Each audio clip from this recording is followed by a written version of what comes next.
Hello everyone, welcome to my channel. तो भाई अब हम बात करते हैं हमारी नेक्स्ट डिजीज की। तो नेक्स्ट डिजीज है हमारी stroke, cerebral vascular accident, cerebral haemorrhage.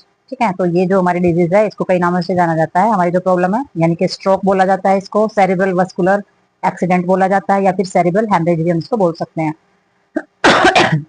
तो सबसे पहले हम देखेंगे इसके अंदर इंट्रोडक्शन। तो इंट्रोडक्शन में उन्होंने बताया stroke in the serious medical disorder that occur when the blood supply to the part of the brain is cut off. तो उन्होंने बताया कि स्ट्रोक एक बहुत ही सीरियस मेडिकल कंडीशन है, मेडिकल डिसऑर्डर है, अबनॉर्मलिटी है, जिसमें क्या होता है जो हमारा ब्रेन होता है उसे ब्लड की सप्लाई कट हो जाती है, किसी भी तरीके से ब्लड की सप्लाई नहीं पहुंच पाती है, उसको हम बोलते हैं।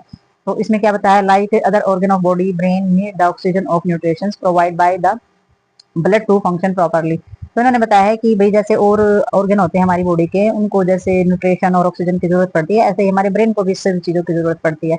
If the supply of the blood, अगर हमारा जो ब्रेन होता है उसको ब्लड की सप्लाई अच्छे से नहीं होती है या बंद हो जाती है, तो ब्रेन सेल्स जो है वो डेड होना स्टार्ट हो जाते हैं। It can lead brain damage, और ब्रेन जो है वो हमारा डैमेज होना स्टार्ट हो जाता है, पॉसिबली डेथ, और इससे हमारे ब्रेन की जो है वो डेथ हो जाती है। क्योंकि सेल डेड हो जाएंगे तो ब्रेन जो है वो ऑब्वियसली डेड होता चला जाएगा। ठीक है, तो डेफिनेशन में इन्होंने बताया है कि भाई जो stroke is an infection death of the specific portion of the brain. तो ब्रेन के अंदर पाए जाने वाले जो स्पेशल से हमारे जो पाए जाने वाले जो सेल्स होते हैं वो रैप्चर हो जाते हैं, और उसकी वजह से क्या हो जाता है, हमारा जो ब्लड फ्लो जो है वो हमारा इंटरेक्चर हो जाएगा, जिसका रिजल्ट क्या होगा, हमारा न्यूरोलॉजिकल डिफिशियंट, यानी कि न्यूरोलॉजिकल जो चीजें होती है उनमें कमी हो जाएगी, और लॉस ऑफ ब्रेन फंक्शन, और हमारे जो ब्रेन जो फंक्शन कर रहा है उसके अंदर कमी आनी स्टार्ट हो जाएगी। तो डेफिनेशन में भी यही सेम चीज चेंज करके दी है। तो इसमें थोड़ी सी ना हम कंडीशन देख लेते हैं कि कोज क्या रहता है, सेरिब्रल वस्कुलर एक्सीडेंट में क्या क्या चीजें हो जाती है। तो सबसे पहले इन्होंने 3 कंडीशन बताई, कंडीशन यहाँ है, एक यहाँ है और एक हमारी यहाँ है। तो ये जो हमारी कंडीशन है इसमें बताया सेरिब्रल हैमरेज। सेरिब्रल हैमरेज का मतलब हो जाता है कि ब्रेन के हिस्से में किसी भी तरीके की ब्लीडिंग हो जाना। ठीक है, दूसरा इन्होंने बताया सेरिब्रल एम्बुलस। सेरिब्रल एम्बुलस यानी कि एम्बुलिज्म के बारे में हम पहले भी पढ़ चुके हैं, फर्स्ट ईयर में भी पढ़ चुके हैं कि भी कुछ ऐसी ऑब्स्ट्रक्शन, कुछ ऐसी रुकावट जो हमारी वेसल्स को बंद कर देती है और आगे की तरफ ब्लड को नहीं जाने देती है।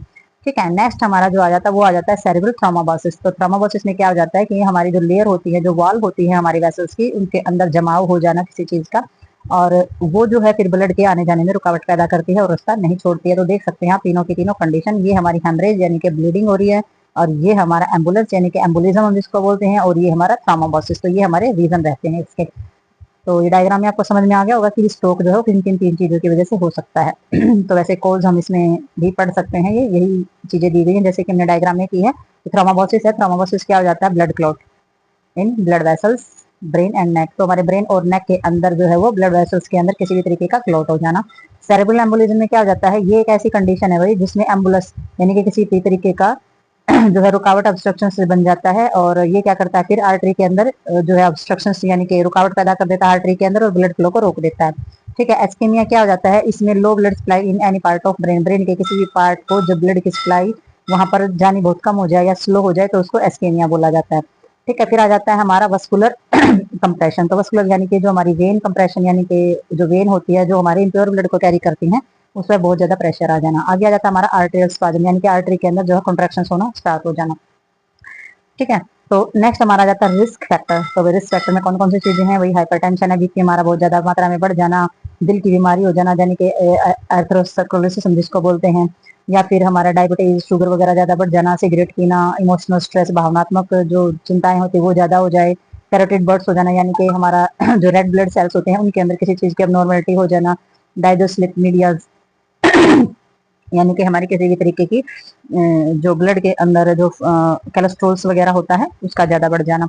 ठीक है, तो हमारा प्रीवियस से जो हमारा एस्कीमिया अटैक है, पहले अगर कभी इस तरीके का अटैक आया है तो भी, और हमारा कोलेस्ट्रॉल लेवल जो है बहुत ज्यादा मात्रा में बढ़ गया तो भी, अगर मोटापा ओबेसिटी बढ़ गई है तो भी, और ओरल कॉन्ट्रासेप्टिव यानी कि गर्भ निरोधक गोलियां अगर हमने खाई हैं उससे भी हमारा ये चीजें बढ़ सकती हैं। और ये हमारी फैमिली हिस्ट्री जो है उसकी वजह से भी अगर परिवार में ऐसी समस्या रही है, और फिजिकल इनएक्टिविटी, अगर किसी प्रकार की एक्टिविटी अगर आप नहीं कर रहे हैं बॉडी की, तो भी इस तरीके की प्रॉब्लम क्रिएट हो सकती है। तो ये रिस्क फैक्टर के अंदर आती हैं ये चीजें, अगर और हो जाती है और ये चीज प्रॉब्लम भी है और ये चीजें भी ऊपर से आपको हो जाती है तो खतरा है बहुत ज्यादा।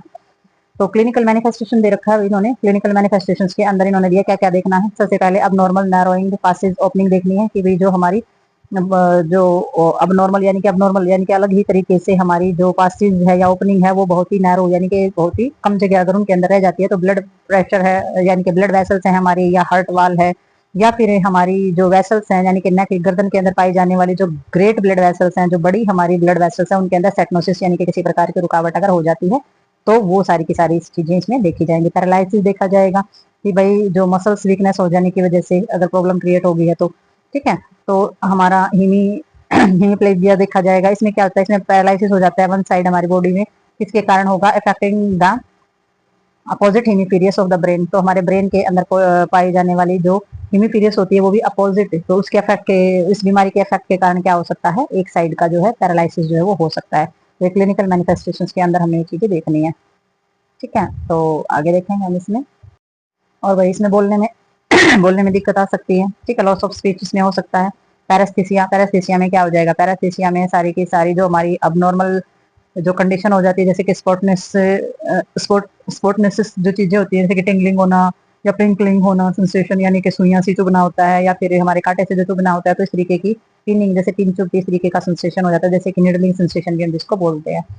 ठीक है, तो कॉमन साइन एंड सिम्टम अगर हम इसमें देखें तो कॉमन साइन सिम्टम इसमें क्या दिखाई देंगे, सर दर्द हो सकता है भाई, ठीक है, दौरे पड़ सकते हैं, और रेटिनल्स यानी कि आंखों की जो जो पार्ट होता है, रेटिनल पार्ट होता है, उसमें ब्लीडिंग हो सकती है, वर्टाइगोज पेन हो सकता है, आपको नेक वगैरह में पेन होना, बुखार हो जाना। ठीक है, डिसोरियंटेशन यानी कि चीजों का हमें पता ना चलना, भ्रम हो जाना, कमजोरी महसूस करना, रिफ्लेक्शन जो वो चेंज हो जाना। ठीक है, डिप्रेशन वगैरह हो जाना, उल्टियां आना, नाक से खून वगैरह आ जाना, मोटर और सेंसरी डिस्टर्बेंस हो जाना, पता ही ना चले, नर्वस सिस्टम गड़बड़ा जाता है जिसके अंदर। और हमारी नाक के अंदर जो हमारे नेचुरल्स जो हमारे रिजल्ट यानी कि कठिन हो जाना, या उसमें अकड़न हो जाना, ऐठन हो जाना, कंफ्यूजन महसूस करना, वो भी एक भ्रम सा ही हो जाता है हमारा। और वही यादाश्त को लेकर के प्रॉब्लम क्रिएट करना, या फिर यादाश्त में हानि हो जाना, लैंग्वेज डिसऑर्डर भी हो जाता है हमारा, बोलने में प्रॉब्लम क्रिएट हो सकती है, सेक्सुअल अबनॉर्मलिटी भी हमारे सामने आ सकती है, नमनेस आ सकती है हमारे ऑर्गन्स के अंदर। ठीक है, तो ये सारे के सारे हमारे कॉमन साइन और सिम्टम्स जो है वो देखे जाते हैं स्ट्रोक के अंदर। अब आ जाता है हमारा स्पेसिफिक डिफिसिट आफ्टर सीवीए। तो भाई आफ्टर सीवीए के अंदर हमारा आ जाता है इसमें तो इसमें आ जाता है भाई सेरिब्रल वस्कुलर एक्सीडेंट हम जिसको बोल देते हैं। तो स्पेसिफिक डिफिसिएट कमी हमारी कौन कौन सी आ जाती है, हिमिप्लेजिया कमी आ जाती है। हिमिप्लेजिया में क्या होगा, पैरालिसिस हो जाता है वन साइड बॉडी का एक पार्ट जो है उसमें पैरालाइज, लकवा या अदरक मारना या कुछ ऐसी चीजें बोल देते हैं जिनको हम अपने लैंग्वेज में, तो पैरालिसिस बोला जाता है। अपेसिया हो जाता है। अपेसिया में क्या हो जाता है, इसमें हमारा defect use of the interpreting of symbol of language, यानी कि बोलना कुछ और चाहते हो और बोल कुछ और रहे हो, या किसी शब्द को दूसरा शब्द बोल रहे हो, या फिर आपका जो सेंटेंस है वो सही नहीं बन रहा है, यानी कि इंटरप्रेट अच्छे से नहीं हो पाता है जो आप बोलना चाह रहे हैं, आपके जो लैंग्वेज को जो सिंबल है वो अच्छे से काम नहीं करते हैं। ठीक है, एग्नोजिया हो जाता है। Agnosia unable the recognizes of object, आप जो है जो चीजों को पहचानने में आप एबल नहीं रहते हो, आपको चीजें पहचान में आनी बंद हो जाती है। अप्रैक्सिया हो सकता है। अप्रैक्सिया में कौन सी कंडीशन हो जाती है, इसमें क्लाइंट जो है वो उसको जो मूवमेंट्स होती है, यानी कि वो मूव नहीं कर सकता है, उसमें can not use of the specific purposeful actions, यानी कि उसके जो हाथ पैर है वो मूव तो कर रहे हैं, थोड़ा बहुत हिल तो रहे हैं, लेकिन पर्पजफुल का मतलब हो जाता है कि उसे जब कोई चीज उठानी है, उसने पेन उठाना है, ग्लास पानी का उठाना है, कपड़े उठाना है, तो ऐसे पर्पजफुल वर्क नहीं करती है बॉडी या उसके हाथ पैर। वैसे उसके हाथ पैर हिलते हैं लेकिन पर्पजफुल जो एक्शंस होते हैं वो नहीं ले पाते हैं स्पेसिफिक। ठीक है, काइनेस्थेसिया। काइनेस्थेसिया में क्या हो जाता है, हमारा अल्टेशंस ऑफ सेंसेशन के प्रति जो चीजें होती हैं वो भी इसके अंदर आ जाती हैं। और इनकॉन्टिनेंस की जो चीजें होती है, incontinence ability to control of the bladder and bowel, यानी कि हमारा यूरिन पास आउट करना या फिर जो हमारा स्टूल पास आउट करने की जो चीजें होती हैं उनको कंट्रोल करने की एबिलिटी भी कम हो जाती है या खत्म हो जाती है। तो ये हमारा सीवी यानी कि सेंट्रल वस्कुलर एक्सीडेंट्स, यानी कि हमारा जो सेरिब्रल यानी कि ब्रेन में पाई जाने वाले वेसल्स के अंदर अगर किसी भी तरीके की ब्लॉकेज, स्ट्रोक या कोई भी प्रॉब्लम क्रिएट होती है तो ये सारी की सारी चीजें, यानी कि ये सारी की सारी जो स्पेसिफिक कमियां जो हैं फंक्शन के अंदर देखी जा सकती हैं। तो नेक्स्ट इसमें पैथोफिजियोलॉजी अगर हम देखते हैं तो पैथोफिजियोलॉजी के अंदर हमारी चीजें कैसे स्टार्ट होती हैं, तो ड्यू टू कोज इन्होंने बताया थ्रोम्बोसिस एम्बोलिज्म हो जाएंगे, क्या स्टार्ट हो जाएगा उसके बाद तो कंप्लीट ऑब्स्ट्रक्शन यानी तो रुकावट हो जाएगी, सेरिब्रल ब्लड फ्लो है वो अपने आप ही रुक जाएगा। उसके बाद क्या हो जाएगा, एस्कीमिया हो जाएगा। ठीक है, एस्कीमिया की हमने पढ़ी ली है। नेक्रोसिस हो जाएगा, यानी कि जो ब्रेन के जो पार्ट है वो गलना स्टार्ट हो जाएंगे क्योंकि ऑक्सीजन और न्यूट्रिशन उनको नहीं मिल रहा है। नेक्स्ट क्या करेगा, ब्रेन के अंदर जो सेल और टिश्यूज हैं वो डाइफंक्शन यानी कि वो काम करना बंद कर देंगे और कहीं हद तक सेल जो है डेड होना भी स्टार्ट हो जाएंगे। और न्यूरोलॉजिकल डिफिसिट यानी कि न्यूरोलॉजिकल जो वर्क है नर्व सिस्टम का वो भी खत्म होता चला जाएगा। तो इस तरीके से हमारी जो चीजें हैं वो खराब होती चली जाती हैं।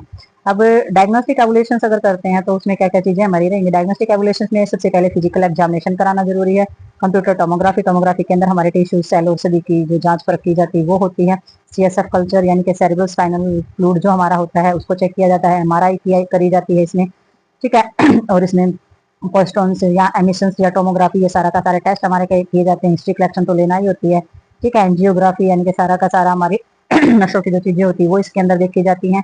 और इकोकैप्लोग्राफी की जाती है, यानी कि कैप्लिक यानी कि ब्रेन के एरिया की सारी जांच की जाती है। इसमें general blood and urine examination किया जाता है, तो ब्लड टेस्ट या यूरिन का एग्जामिनेशन जो है वो अनिवार्य हो जाता है।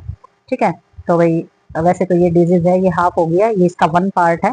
ठीक है, तो इसमें नेक्स्ट जो थंबनेल होगा उसके अंदर सेकंड पार्ट से, क्योंकि ये अभी और भी रहती है, तो सेकंड पार्ट में आप उसको देख सकते हैं। तो मिलते हैं इसके सेकंड पार्ट में, तब तक के लिए बाय बाय।